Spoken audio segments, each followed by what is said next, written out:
afternoon, sir. Yeah. Sir, welcome to VOX PERITUS. It is a podcast initiative led by the students and faculty of Manipal University, Jaipur. So, how did you like your experience at Manipal University?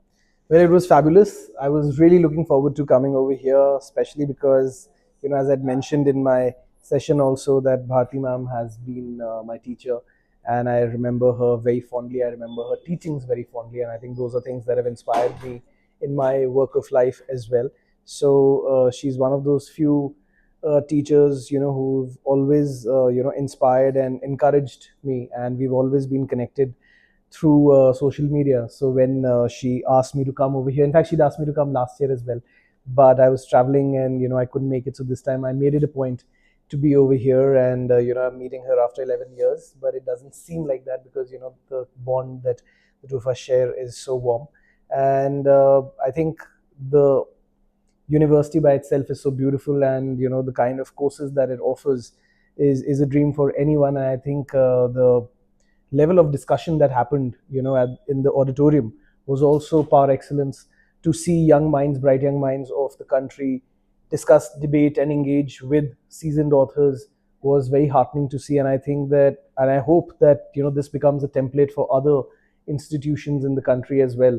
And also for them to see how literature and law can merge. I think this is a very unique thing that the Manipal University and especially the legal department over here the law school has started. And I wish them all the very best, and may it continue for years and years altogether. Thank you so much, sir. Sir, I have a set of questions. If you permit, shall I start? Absolutely. Okay. So, many aspiring writers struggle with self doubt. What's your one piece of advice for them? So see, I always feel that if you believe that your book is good, write it.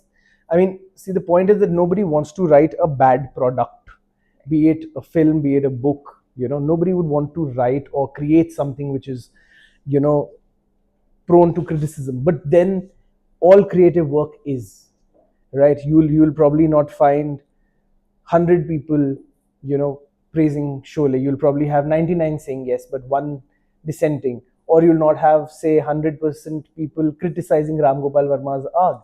You'll have some supporter or the other.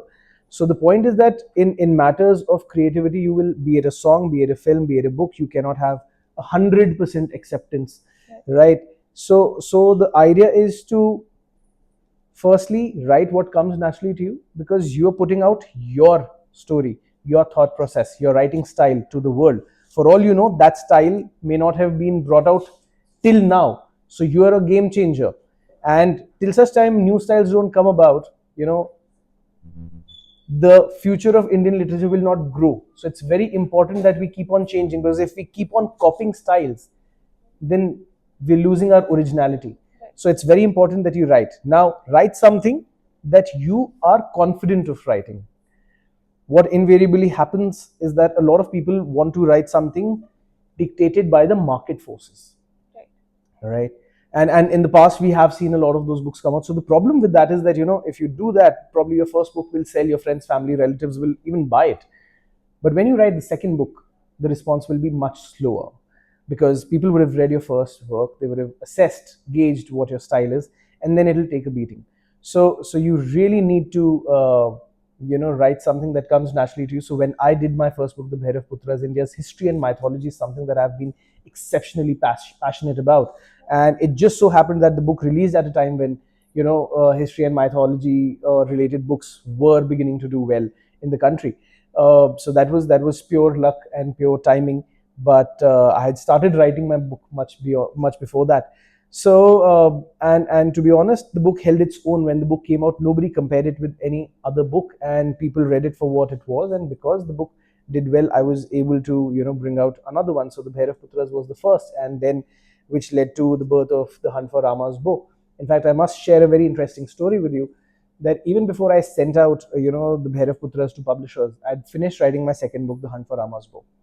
But I waited and I did not send it out till such time that the Bhairav Putras had released, because I knew that the book was good, the book would do well, the readers would get to know about a new literary voice. Once that had happened, then I would send my next book, because then it would not only be the content, but it would also be the author who would be adding value. So I think timing is also very important. So yeah, I think these are a few things that one would like to work on. Obviously, word counts these days are very important. So if you're writing a full length book, ensure that it's at least 40,000 words. Anything below that becomes a novella. But if you're writing a full length book, just ensure that the word count these days usually remains between 70,000 or so, because we've had books in the past where the word count has been much higher. But especially for fiction, I think 70 is like the upper limit these days, because what happens is that if the word count is higher, the number of pages increase. If the number of pages increases, the production cost goes up. If the production cost goes up, the MRP gets higher. And if the MRP gets higher, the sales potential gets lower. So it's a vicious cycle that people have to see. So if you're writing a non-fiction, probably the upper limit could be 1 lakh words. If you're writing fiction, around 70,000. So yeah, that's what I'd like to say. Thank you. And most importantly, if you've written it, please write to thebookbakers@gmail.com. Very important. Right. Sir, as being a literary agent, what insights would you give young minds of today? Pretty much on the lines what I told you about my previous response, that if you have a story, feel free to write it. Don't feel that you'd be judged. What you need to first do is that you need to remove the fear of failure. And I'll tell you something very interestingly. I had worked on Mr. Sanjay Khan, Bollywood actor producer's autobiography, and when I met him for the first time, he paid me the ultimate compliment. We were sitting and he was asking me about my books, and I was telling him that, sir, I've done this and that. And he said, son, you remind me of my younger self. So I think that's the ultimate compliment anyone can pay anyone, because you obviously hold yourself in high esteem, right? So if you're saying that, then it obviously works well. But here's the advice that I want to give to everyone, and that's why I mentioned this, that when my meeting got over and I was leaving, he got up from his chair and he said, come, I'll escort you out. And he was 76 years of age at that point of time, and there were a flight of stairs that he had to take. And I told him, sir, please, you must sit, I'll be able to go. And he said, son, the blood from the sword of 1,000 soldiers cannot match the ink from the pen of one writer. So I think that is the input that I'd like to give to all authors. That is the power of the pen. It is stronger than you feel. So wield it appropriately, wield it correctly, wield it to entertain, wield it to bring a change, whatever you deem fit, but wield it for sure. Thank you so much, sir. Thank you so much.